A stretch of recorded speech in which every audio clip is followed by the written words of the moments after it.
The three timeless takeaways. When I mentioned earlier, everything we see started in an idea in someone's imagination. They've never done anything themselves. It's all through collaboration. Why not you? Why not me? We're all not thinking big enough. The reference to add a zero to that P&L and let anyone in your leadership tell me which number isn't going to be the same when we 10x our revenue, like that paves the future for it to become a reality. And it becomes their idea, not yours, to take you on that path to becoming much larger and may have a huge or a much bigger impact. So it all starts with, we're not thinking big enough. That's a big one. And it's not going to happen by ourselves. Oftentimes when I take entrepreneurs through just at a zero methodology, it very consistently, I can't do this by myself. To which I reply, you're right. We actually never have. It's always been in collaboration with another person, place, or thing. Chad, you are very welcome to the ScaleX Insider podcast. Delighted and thrilled to have you on the show today. Brendan, I'm looking so forward to this. I'm expecting it to be a lot of fun and very impactful for everyone. Yeah, I have no doubt. And we were introduced by a common friend, the wonderful Morris Pateen. Shout out to Morris, who is just a beautiful human. So when Morris introduces me to people, I always get excited because there's values alignment, and he has enriched my life by knowing him, and I've no doubt those who he knows and introduces me to ultimately do. So look, we've been chatting off air. You know, our vision is to inspire, connect, and enable millions of ambitious leaders of small to medium-sized businesses to scale with purpose. So Chad, what does scaling with purpose mean to you? Scaling with purpose, first and foremost, the purpose portion of what you mentioned jumps off the page at me. I've done a lot of studying, which I assume most of us, similar to that early to mid 40s range, do, at saying you reach a certain level of success and you begin to look around, saying this is all there is. That's a clear indication that you might not have been running completely on purpose, that it was in there, but you just hadn't peeled back the onion deep enough to find it. So scaling with purpose specifically means to me and considers that you've done the work to understand your purpose and now you're applying it. It's actually the easiest way to scale. For me personally, I really figured this out maybe in the last 5 years when I began to embrace very intentionally the art of collaboration. So scaling with purpose for me personally is understanding that purpose and then leveraging the art of collaboration to just move at 100x speed, not even 10x. This resonates so strongly, and we're going to dive deeply into the art of collaboration today. But before we leave this, what you've just shared is wisdom packed. And I can relate to this. I wish I was still in my early 40s. I've just turned 50. But the fact that you have achieved significant success, and I sense experienced a hollowness at some point, and then began a journey to unearth or find your why, your reason for being. Can you share a little bit of that, provide the listeners with an insight to where that journey started, and maybe some practical advice for those who are just beginning that path? Absolutely. So a catalyst for me, in 2019, I received a call from a lady who works with Strategic Coach. She alerted me that 10 years prior, I had put down a deposit, but never shown up. And she mentioned that the original founder of Strategic Coach is Bab Smith and, of course, Dan Sullivan. Who I've had on the show. Yeah, and she mentioned that Dan had been following since I'd put down a deposit 10 years before. And this is the last year he was doing something, and would I consider maybe coming and checking it out? And for some particular reason, it may be that I was feeling that you mentioned earlier, that emptiness inside, that you'd reached whatever level of success. I guess success is always in the eyes of the beholder, but you'd reach some level of success and you begin asking questions. Is this all that there is? I could continue doing this, but it's not overly fulfilling. And in my wake, at that time, there was probably 40 plus small to medium-sized businesses that I had started, created, purchased, and grew and scaled. So that wasn't it. I definitely had a lot of experience doing that and built companies to help me do that, but it wasn't filling, it wasn't really connecting me to my purpose, even though the trend line was already there. But it took a little bit of inspection. So I'll go back to answering the question. Absolutely a catalyst to receiving that call in 2019. I had originally, 10 years before, had an older, very solid gentleman who had suggested that I consider strategic coach, and I guess I did consider it. But we had the housing crisis, had a ton of real estate leveraged debt at the time. I owned a bunch of different companies, and I just got married and had a baby on the way shortly thereafter. So I guess I forgot about this deposit. But in that moment, I was basically standing where I'm sitting now. I made a decision that I would go and learn, research, read, try to do it wrong, and figure out what the strategic coach thing was all about. So 4 months later, I showed up in Toronto with the first one, and then COVID happened. So I took another break. But all of that was an absolute catalyst. And there's a concept at strategic coach, which I'm sure maybe Mr. Dan shared, which is your unique ability. Absolutely. I've recently So, had Gay Hendricks on the oh podcast, who, yeah, of course, coined the term zone of genius, which Dan borrowed then to create unique ability. yes, sir. Yes, absolutely. So in the spirit of evolution, I did do the workbook even 2 years before I went to strategic coach with one of my leadership teams in a cybersecurity firm. And I also did it with another leadership team in a construction company. So I've been through it twice personally. Upon joining strategic coach after COVID, when I returned, I went straight to understanding what my unique ability was, which was awesome. But as I mentioned, in the spirit of evolution, once I completed my unique ability with Julia Waller, who's an absolute savant at helping you identify this, the application or the practical application of it led me to coin the term unique value contribution. So since we were kids, and I dare say that anyone listening, this is not going to be inconsistent with their childhood, you were told, likely by your parents, that you could do anything, that you were made uniquely. And I would argue so sadly, along the third grade, we began to, in conventional education, be shepherded into convergent thinking and less divergent thinking. When our imagination, that ability to see, that vision, is the catalyst. You will hear me often say that vision is the absolute catalyst for all success. And others will say, oh, it's about execution. And then I would politely respond, you do know what they're executing on, right? Someone's vision.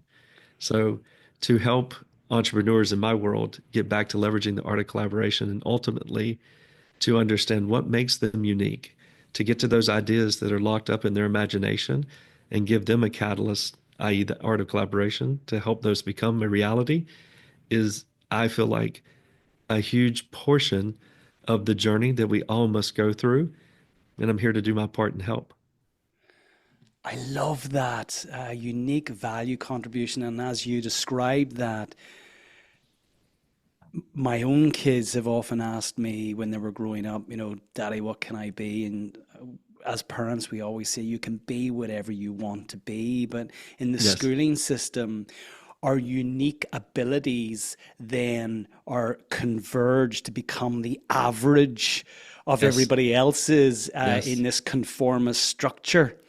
So we Hmm. have to unlearn all of that and Yes, sir. become more of us, Yes. which is absolutely unique. So, Hmm. when did you unearth then the fact that your unique value contribution was actually bringing people together, or the art of collaboration? Share with our listeners what you mean by that, and Hmm. why that is uniquely special to you, and what gift you have around that.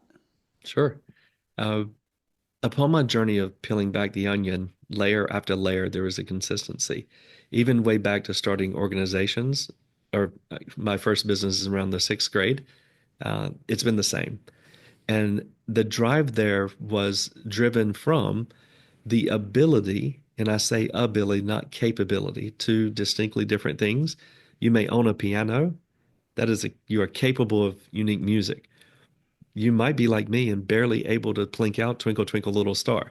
You don't have quite the ability. So for me personally, peeling back the layers of the onion to really understand what's going on here, it was that I have the ability to see the emergent first and then track backwards to the connections that create that emergent. And it's just over and over and over. So whenever you start at that age creating organizations or businesses, you don't have a chance to work in an organization or an industry for 10 years and figure out all the problems and then evolve to solutions that solve all those problems. You have to do something unique and something that is not as normal as the convention. And so as I continued to go through scenario and scenario, it kept coming back to this emergent, this ability to see the emergent. What do I mean by saying seeing the emergent? I'm drawn to an attractiveness of friction. In one of the recent books, I write about the three types of friction that every business is running on. It is as if you're going to the gas station.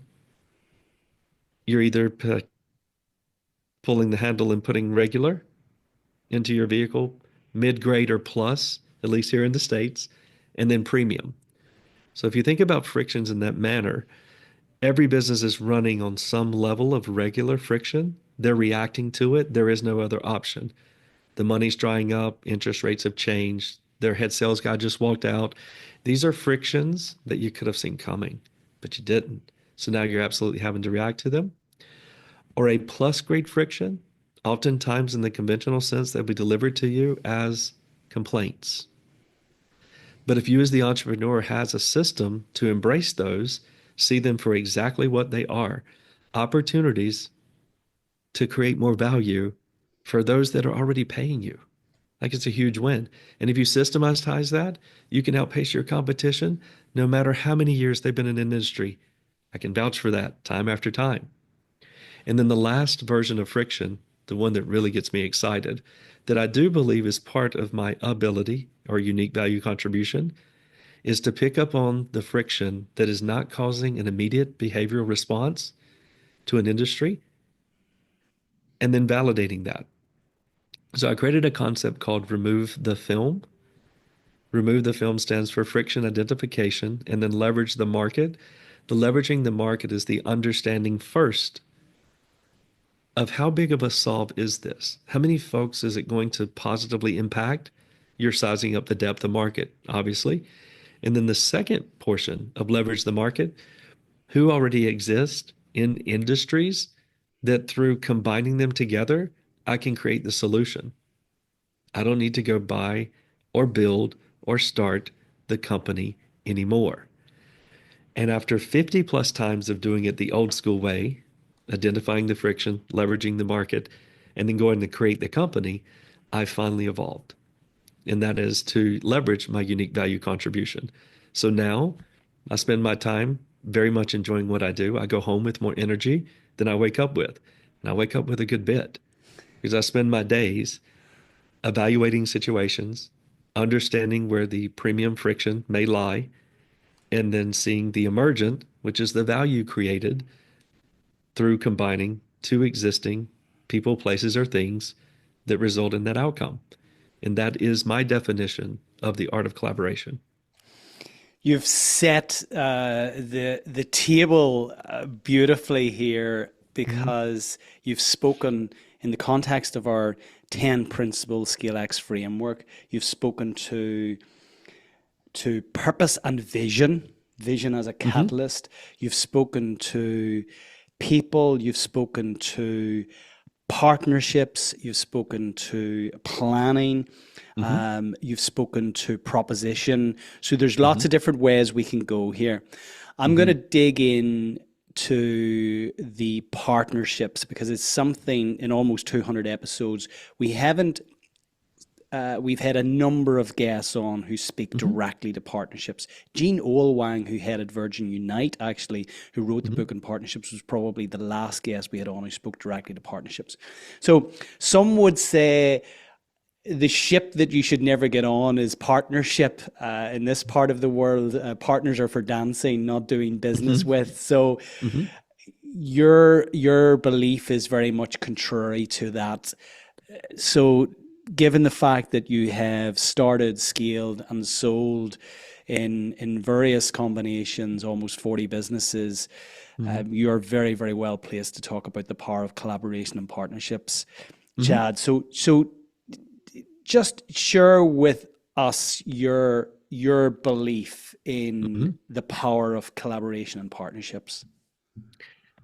So I'll give you three specific beliefs. These are fundamental rules. They're, of course, mine, as I weigh the way in which I see the world. The first one is vision as the catalyst that we talked about, that everything that you see currently, that you've ever seen, or that you will ever see, started as an idea in somebody's imagination. And further, the person that came up with that idea, each and every one of them, not one, all of them, did not create the outcome. Only through combining that idea with another person, another place, or another thing were they able to get forward momentum to creating the things that we see, this microphone, this 80-inch TV, the internet that's connecting us. I could go on and on and on, but it's over and over and over. So if that is true, that no one person has ever done anything, and everything that I ever will see and have seen and do see started as an idea in someone's imagination, why not mine? Or why not yours? So you mentioned partnerships earlier, and I do intentionally use collaboration.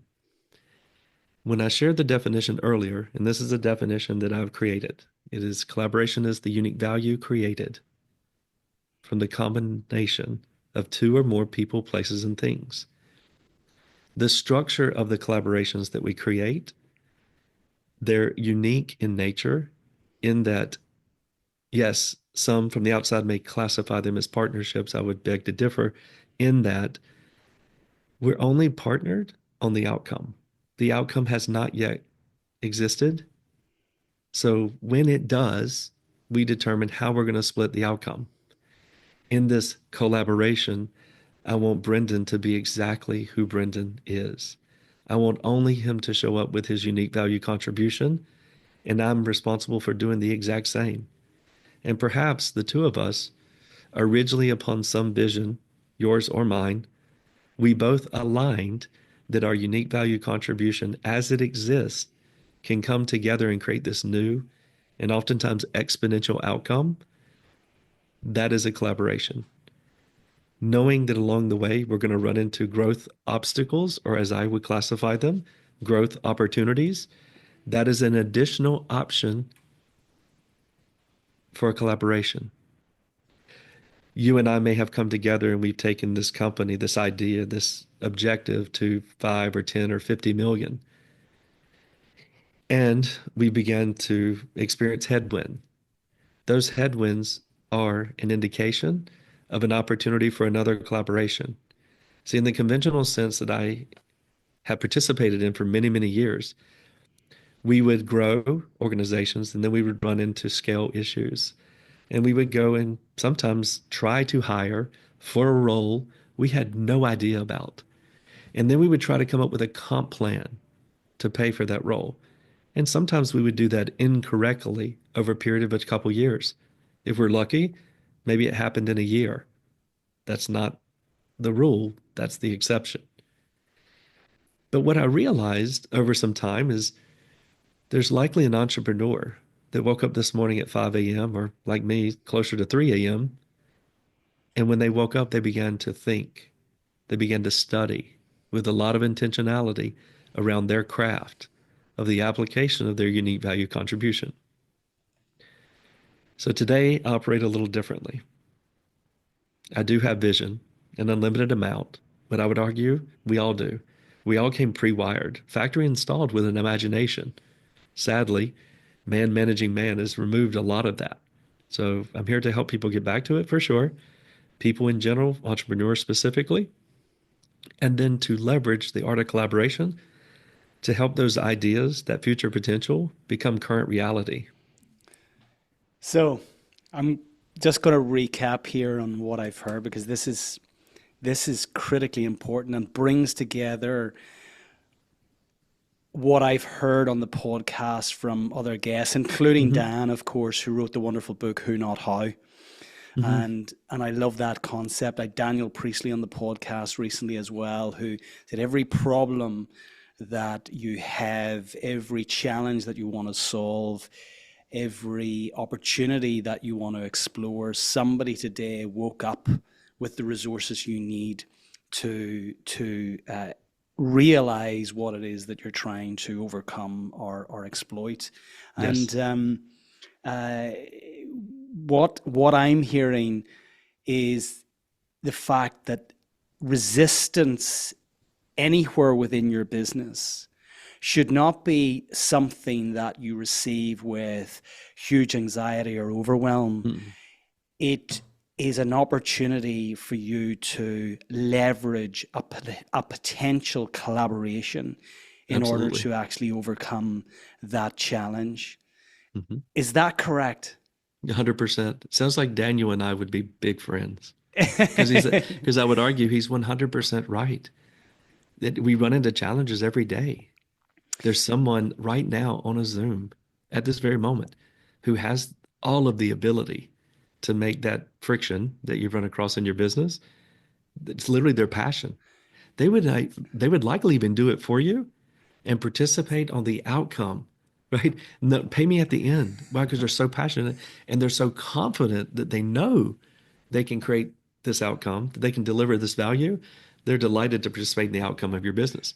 So let's break this down then to make this Sure. super practical. And I agree with you, by the way. I love the quote by Einstein saying, "Logic will get you from A to B, imagination will get you everywhere." And ultimately, imagination is our highest mental faculty. And when people start to realize that the results that they're experiencing in their lives right now are as a result of actions that they've taken, or as a Hmm. result of thoughts and feelings that they've had, then you start to get super careful about the thoughts that you're thinking, because ultimately Yes. it's cause and effect, and Hmm. what you're experiencing in any facet of your life right now has originated with the seed of thought.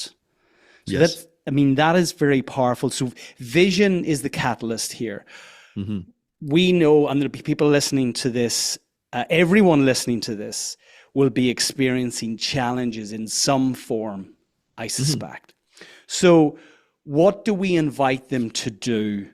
Um, and I suspect it begins with the vision being the catalyst in terms of understanding. Well, what does the alternative to this look like? What does great Yeah. look like? But what let's make it super practical and break it down for people who are experiencing challenges right now. They're listening to us. Um, we're suggesting that this friction, this resistance, should not be perceived as something as an impediment, but as actually an opportunity.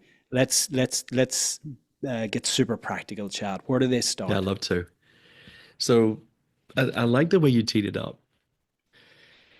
Today, there are entrepreneurs that are likely listening to this that are running into challenges, with all of them, and with aspects of their business. To you, it is an obstacle.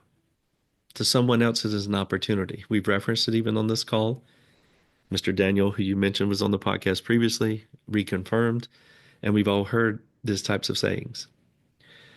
But if you take a perspective of this challenge or obstacle that you are experiencing is actually someone else's passion, and to engage with them, you're actually going to be giving them exactly what they want. It is a different perspective. Today, you see it as a negative. They would see it as an absolute positive. So, in a moment, I'd like to unpack what I do daily. It's called daily PSA, and I do not mean public service announcement, but we'll get back to it in a second. What I mean here is the perspective or the mindset that these challenges that you ran into are an absolute opportunity for someone, and you're actually giving it away. You're not receiving, but you have to have clarity of vision of the impact to your organization. So if I resolve this currently seemingly huge obstacle in manufacturing or shipping or logistics or finance or construction or talent, All of those things are, from your perspective, negative for you. But perhaps they would get completely moved out of the way, that it would be just resolved in no time flat. What impact would it have to your business? So I'll give you an example. Let's say that we're having an issue with logistics and we pull in stuff from China, Vietnam, and maybe other parts of the world.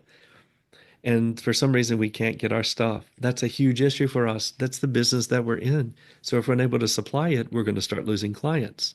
That's true. But if we were to find the best possible person on the planet, the very first thing that probably came to your mind when I said that is, what are they going to cost? If they're the best, they probably charge a bunch. The perspective that you're giving them this opportunity to shine, that literally is their passion. They woke up at 5 this morning. And perhaps they were to do that, and you had the best possible logistics of any organization like yours in the industry that you're in. How much further or faster could you go? And then you begin to work with that. So, for hypothetical or conceptuals, let's say that if I had the best logistics on the planet and I imported these from different countries, I could probably grow by 20% this year. In our current client base that knows us, likes us, and trusts us, there's a 20% lift. So, how much could that best possible logistics entrepreneur on the planet really cost? If you know it's going to create 20% lift and people that already know you, like you, trust you, you likely have their credit card on file. Why don't you just ask the next logical question? How much am I willing to split the outcome of this additional 20% of revenue and profitability, likely more profitable than what you're doing now if you have the best logistical partner on the planet, and then take an opportunity to that person who's the best at what they do, but they're probably trading time for money. You just So, changed the entire game. No one else is playing this game.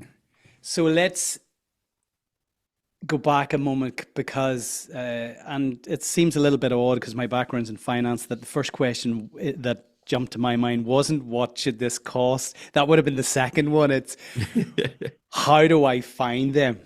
So Mm, what do we have to do, in this huge world to go and find that person who has woken up today with the solution and the resources that we need right now mhm. to achieve and realize our goal, our dream? Oh, well, I think it's a wonderful question. The way that I personally solved for it is I began to create a community around it. So I'm personally looking for entrepreneurs and get introduced on a daily basis of all around the planet. Entrepreneurs who have a deep-seated passion for their craft. But I would argue your best first step is to going and joining a community of what I would require are go-givers. There's many, many masterminds, there's many networking groups on the planet. And oftentimes, I'm very fortunate I haven't engaged with a ton of them, but for the ones that I had been taken to, it does seem like it's a what's in it for me fest. And what I'm speaking here is what's in it for them fest. So find a community that's built on, I would hope a lot of us have read that little red book called The Go Giver. It's a wonderful book. I had Bob Berg on the podcast. Yes, It's a book that I think I've underlined everything in that book. yes, indeed. The five stratospheric laws of success. It's very, very Hmm. powerful. Very powerful. So having that as an internal wiring and find an organization or a community on the planet that has that as in part of their wiring, like it's in their MO, it's in their DNA. When you do that, having a safe space to share your objective, your vision, and currently your obstacles, which again, if we're starting to shape our mindset, are your opportunities. And what you'll find is not only does the person exist to help you with that, that has the passion, that they're also open-minded to participating in the outcome. So building community and network is a requirement. As well, find a vision partner. If you don't have one, start today. What do you Vision mean by is the that, Chad? catalyst. What do you mean by a Someone who vision has partner? the ability, and in my world, to be able to see 4D. So everyone has ideas. I have a scale of vision that I've created. Do the ideas that you have, do you see them in black and white? Let's take all the ideas and just jot them down on a whiteboard and then go reclassify them. Do you see this vision in black and white? Like it's a little fuzzy, but you know, hey, there's some opportunity here. Perhaps you see it in color. You could describe it to me. Different colors, maybe what it looks like. Or do you see it in 3D? Not only do you see the impact that could happen if this becomes reality, you know a couple different paths that you could take. You may even know a couple different collaborations that would help you with this perspective outcome.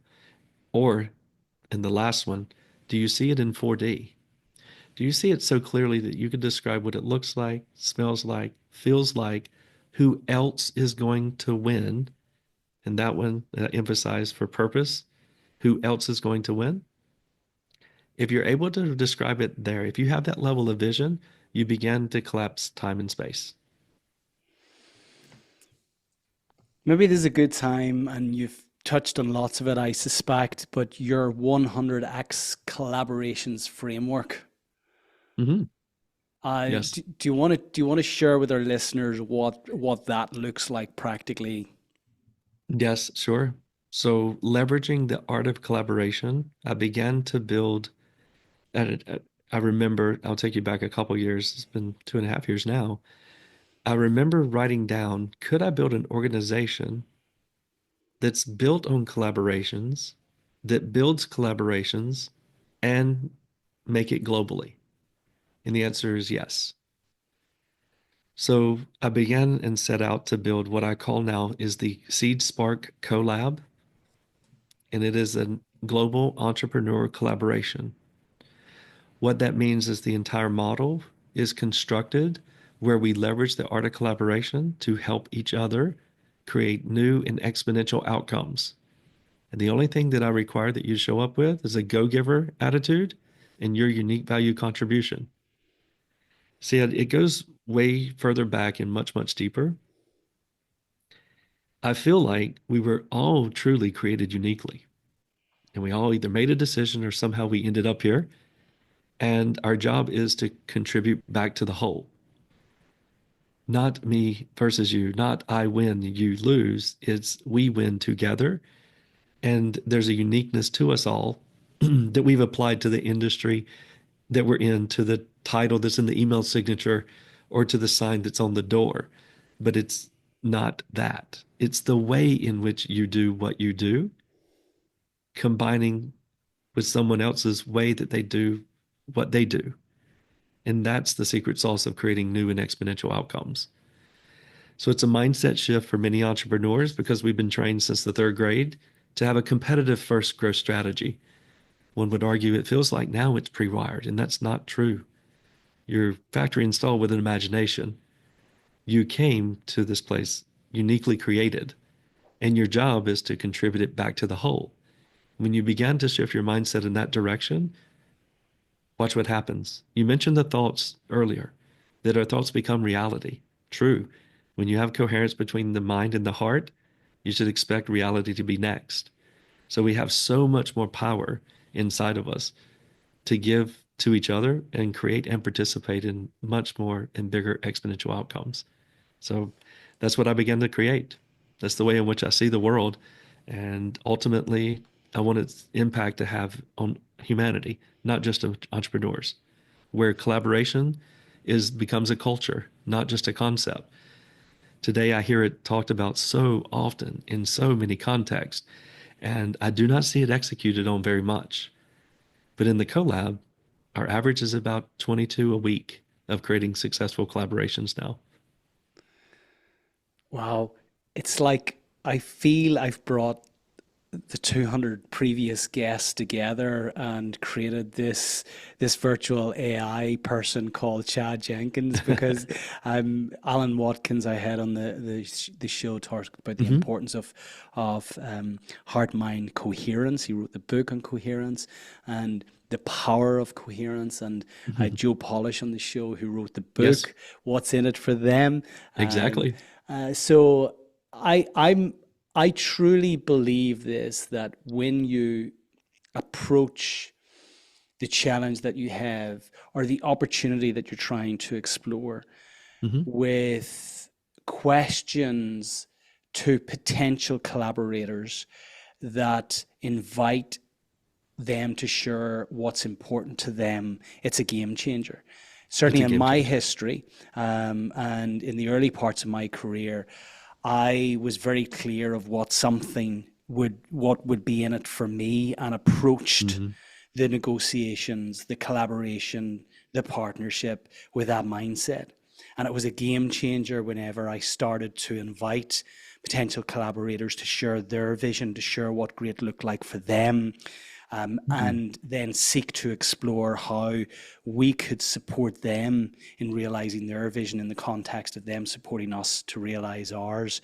An absolute game changer, but it's very clear to me you've gone on a significant journey to do Hmm. some inner work there to arrive at a point where 1 + 1 = 3. Here, there's no win lose.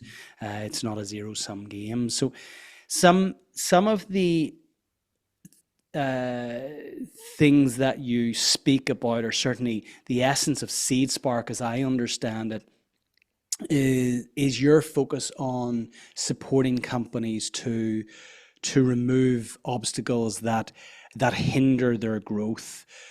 What are the common obstacles as you see, and what are the things that show up time and time again that are impediments to growth? Uh, Another great question.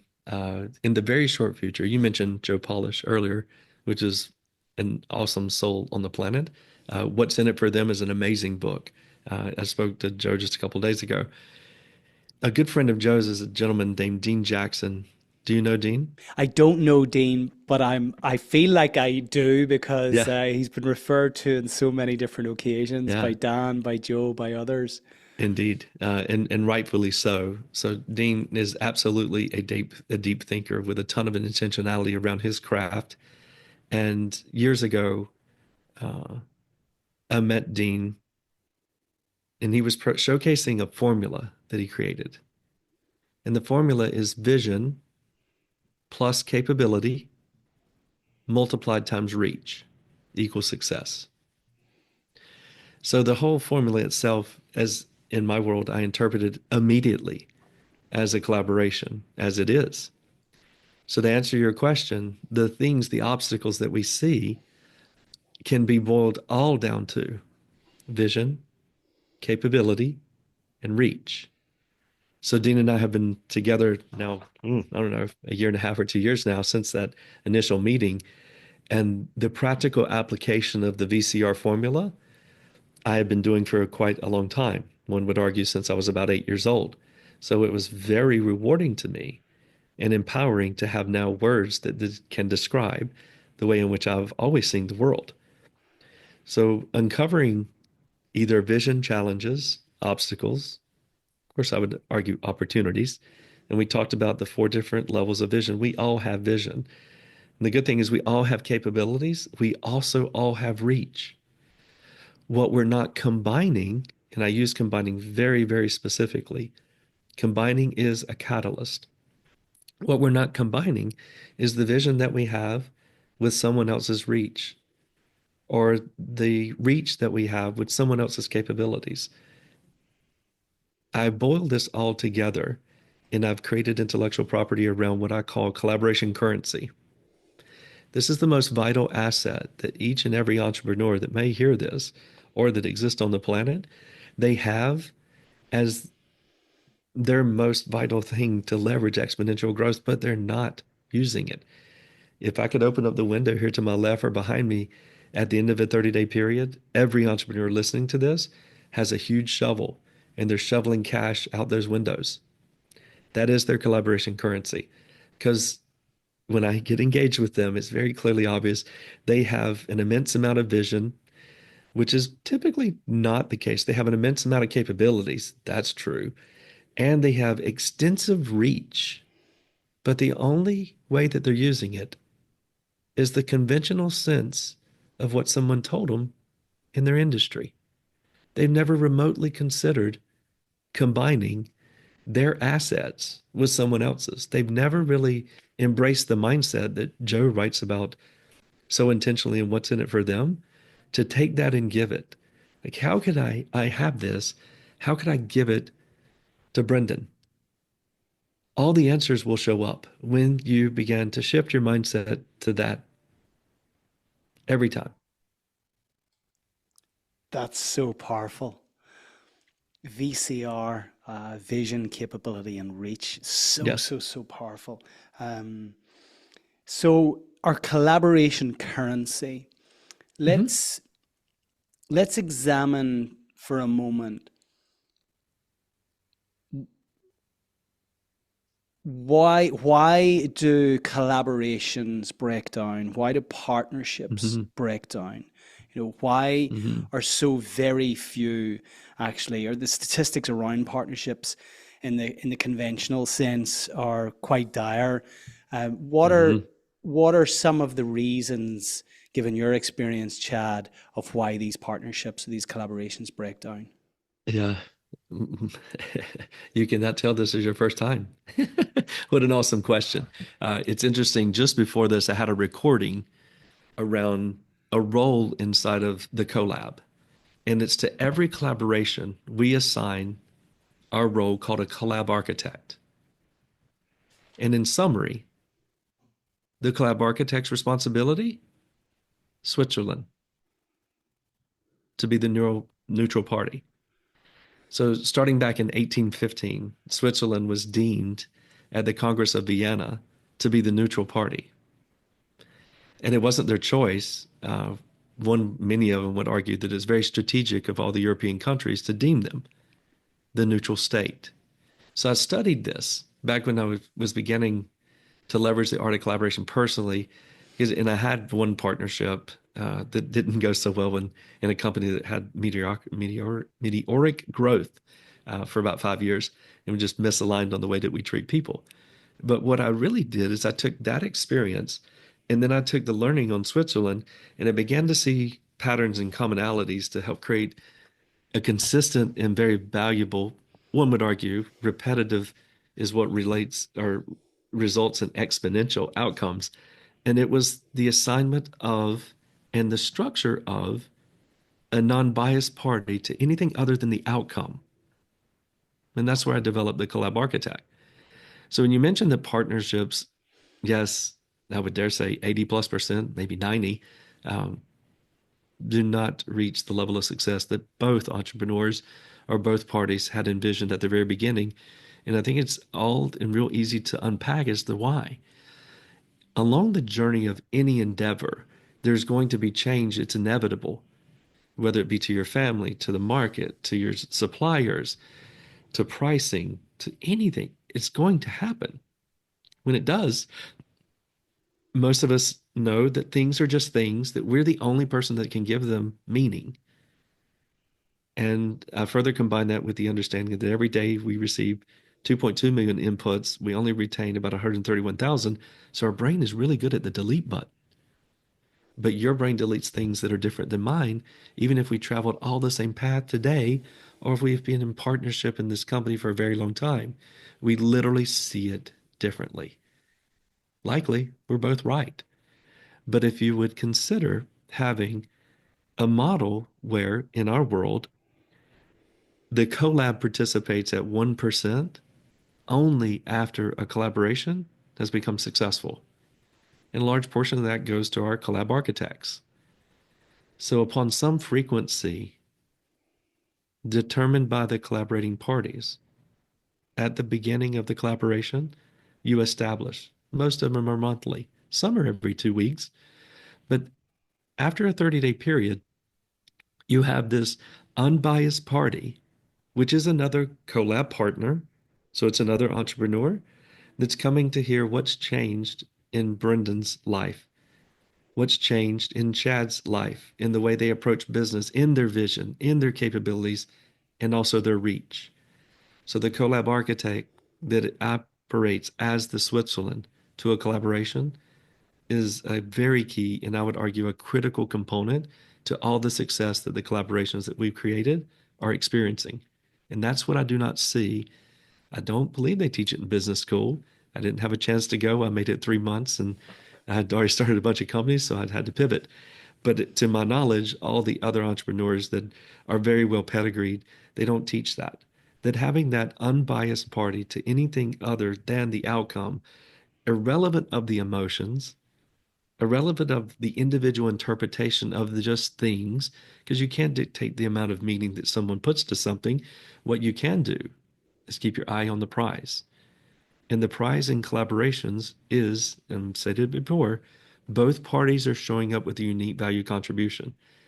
Never enter into a collaboration where you've got to go and do something. You're going to go learn something. You're going to go hire something. You're going to launch a new division or department. Mm-mm. You want to leverage what you came factory installed with, contribute that to the collaboration. And I would strongly encourage you to have a Switzerland, or in our world would be a collab architect. I love that. Makes so much sense.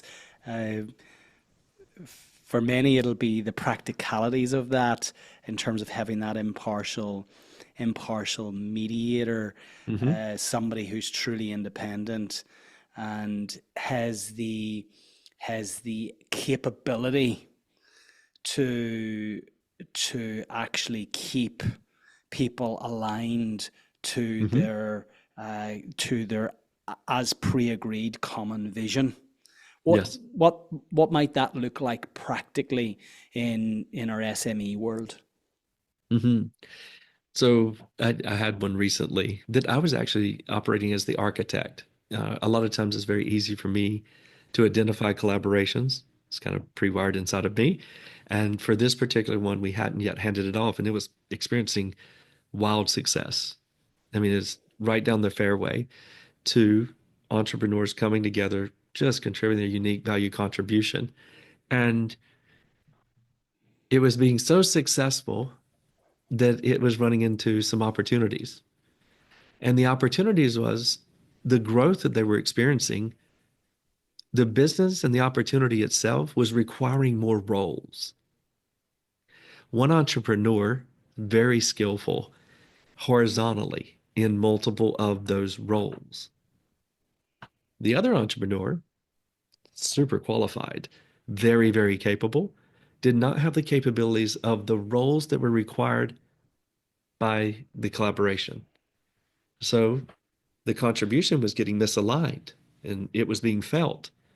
Biologically, the entrepreneur who is now serving in 4 or 5 different roles, which we all know will not be successful over time.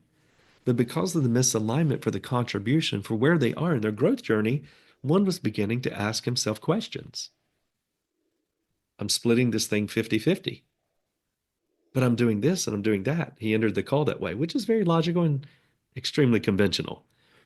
But me acting as the architect is very easy for me just from where I sat. Say it's clearly obvious what is happening. Would you agree that this growth that you guys have experienced, which is a wonderful thing, has now just, we need more support. We mean more talent on the team. But you're trying to fulfill those. Well, we're splitting the success of the outcome. What we're not currently doing is considering all the cost of goods required to keep to create the outcome. So in one instance, you're an owner of this collaboration and you should be entitled to 50-50. You two gentlemen came together with equal contribution to create this new and exciting outcome, and thank goodness it is working. What we did not do is stay true to what we know, to our methodologies, that as this collaboration begins to grow and it has more needs, we're experiencing some headwind. We need new designers or maybe new coders.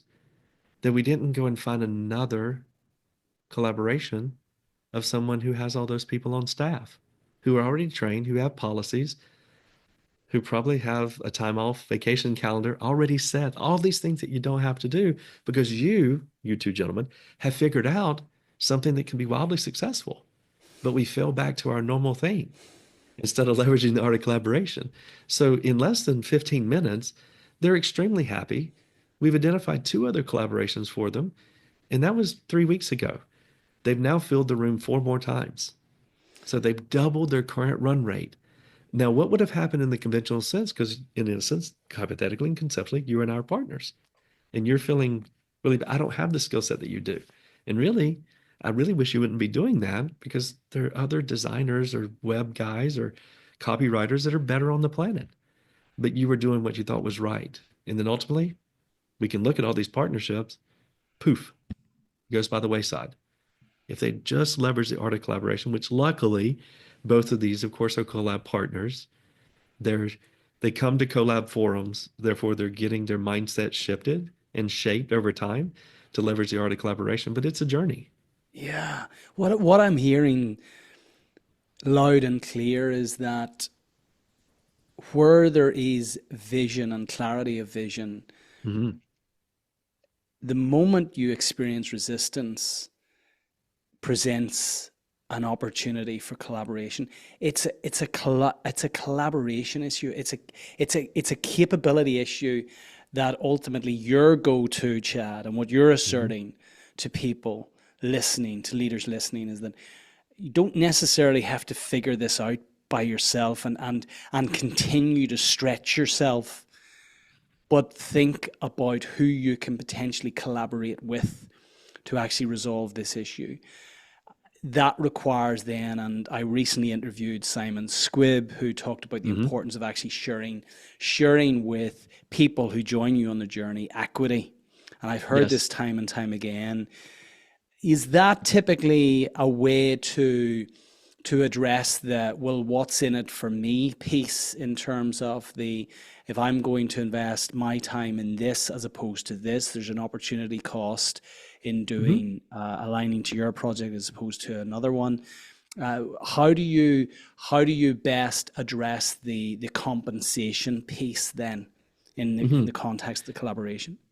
Yeah, I appreciate the question. So, in all of the collaborations that we create, once we identify that value can be created through the combination of two or more people, places, and things, and that every contributing partner has alignment with the vision, and most specifically, and I'll use some of Dan Sullivan's language, the hero target.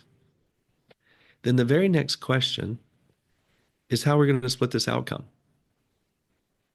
So in my world, we deal in future money all the time. And truly, if you and I are going to come together and we're going to create this new and exponential outcome, the very next question is that how we're going to split this outcome.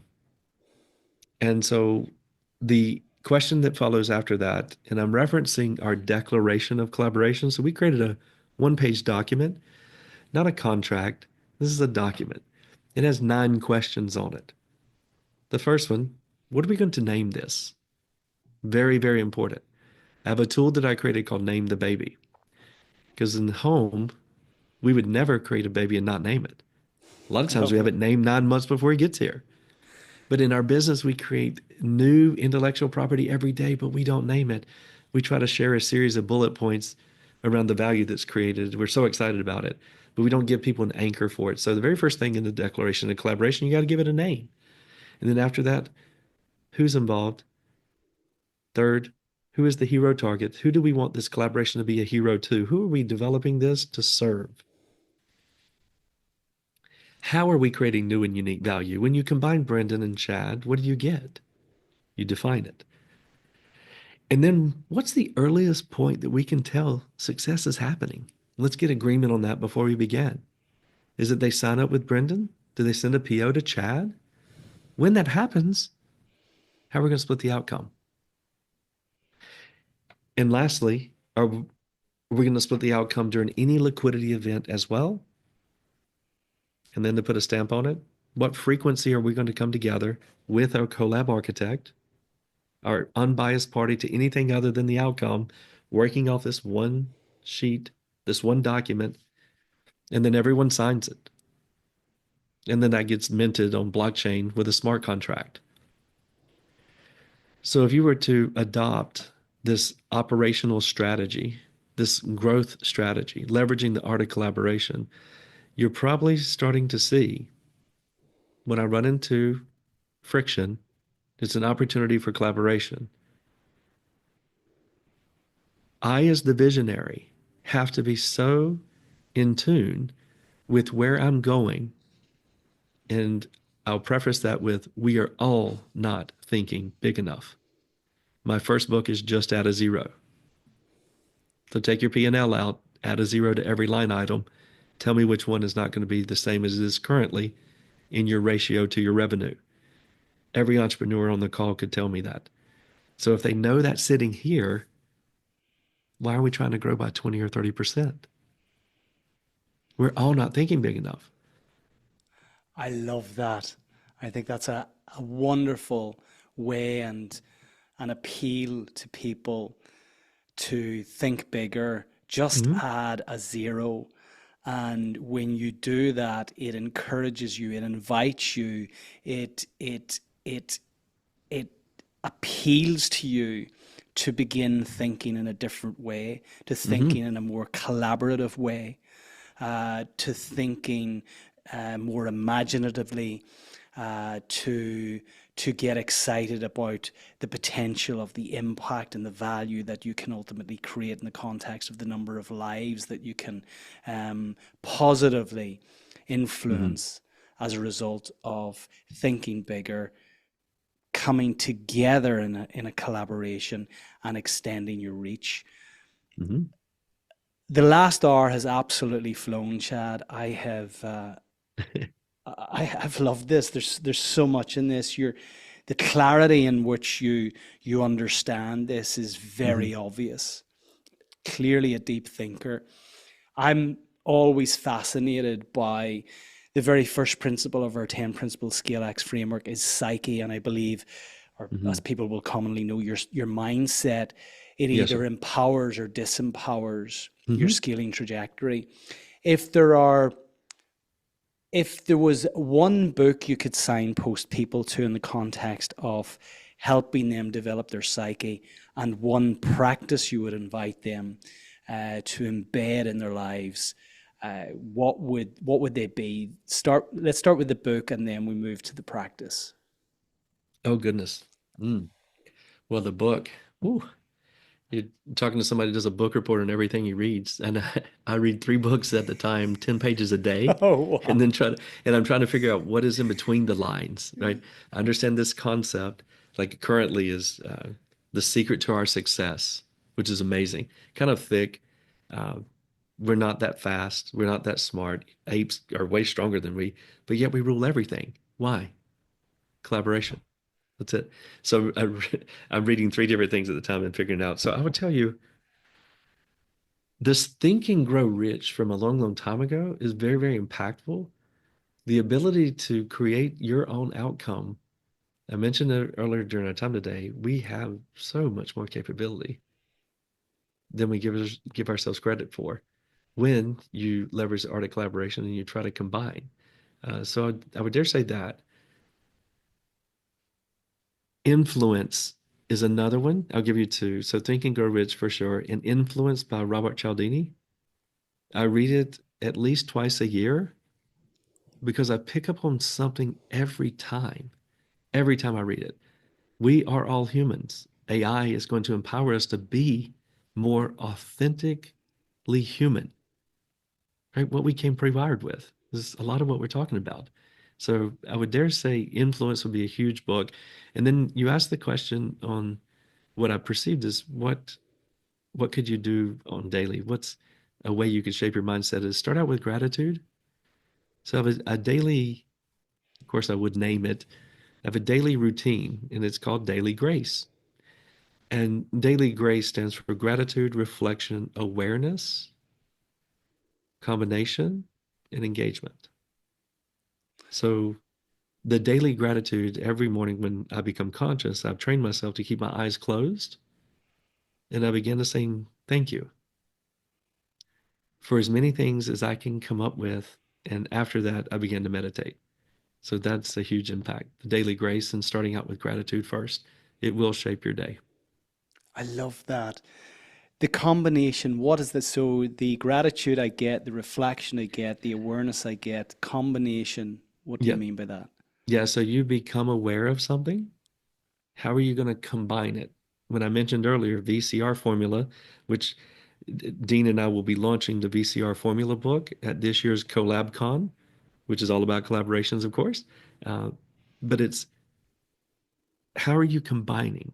So I have a formula called IC3, and it's driven out of the awareness that every day that you're given, you're going to collect one of four or four things: relationships, awarenesses, knowledge, and experiences. And yes, intentionally, it does spell rake. So I'd encourage you to look back at your last week's calendar and apply the rake methodology. Did you create a new relationship? Did you become aware of something? Perchance you read some more books. Did you generate some knowledge? Maybe you took a course. Did you just get back from an association event or a trip? We had a holiday recently in the States, so did you get back from a nice vacation? But you will find that you did have relationships, you did become aware of something, you gained some new knowledge, and you had some unique experiences. So the only thing I would encourage you to do is to combine it with who you know, what you know, or where you know. And every time you do, you will create value for someone else. So that was formed out of the IC3 formula, which I'm running daily as a program. But on a daily basis in the morning, the combine is after you get through your gratitude and you reflect, you become aware, what are you going to do with it? How are you going to impact and give value to someone else? That's the combined portion. And then the last one, engage, take action. It's awesome to have conversations that go really deep down the rabbit hole, but it only creates value after we take action. So I really am kind of an action guy for sure. Speaking of action, uh, you have met so many wonderful people Mm-hmm. given your time on the planet to date, and I suspect given the way you show up, you're going to meet many, many more wonderful people, undoubtedly. Can you share with our audience three timeless takeaways?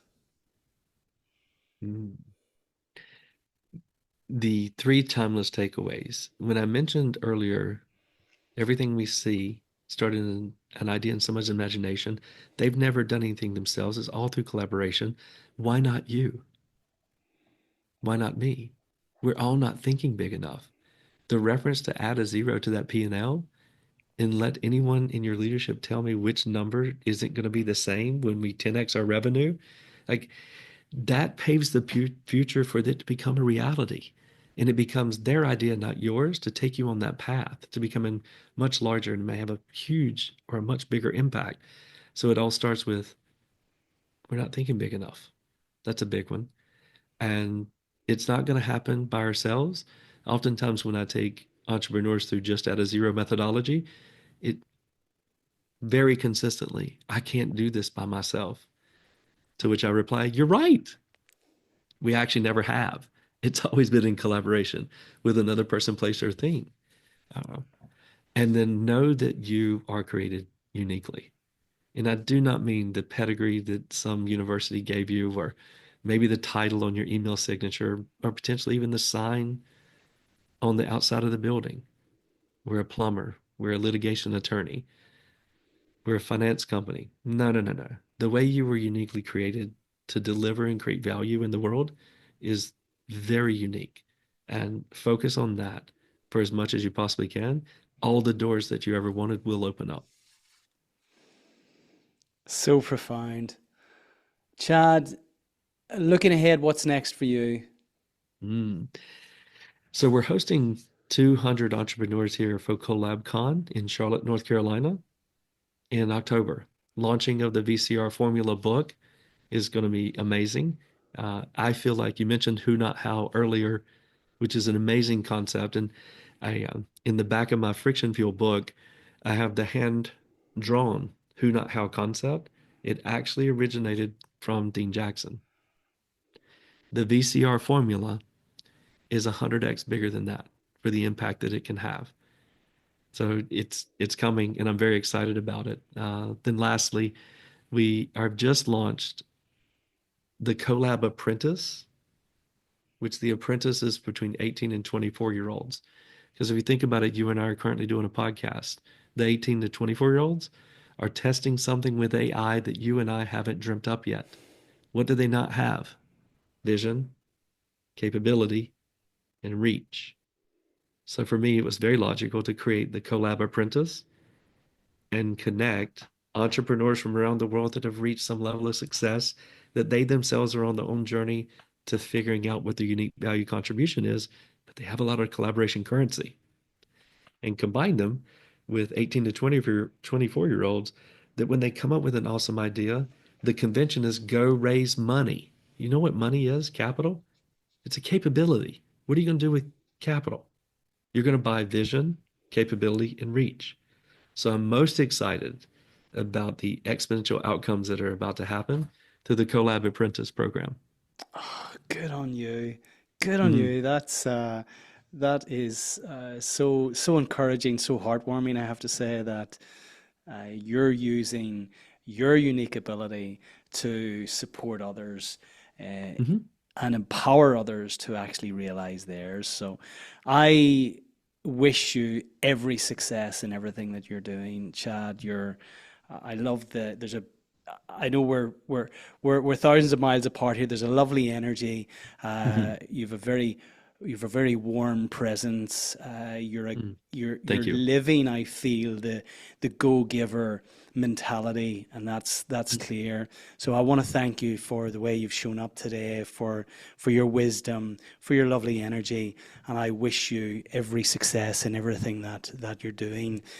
If people want to connect with you and find out a little bit more about everything that you're doing, SEEDSPARK CoLab, CoLab Mm-hmm. Apprenticeship, VCR, where best to reach Yeah. you? Best, me personally, is on LinkedIn, and on the web is seedspark.com. Brilliant. Chad, thank you for being a wonderful guest and ScaleX Insider today. Take care. Brandon, I appreciate the opportunity. Coming into this, I expected our conversation would be rich, and you've definitely showed up. So thank you very much for the opportunity.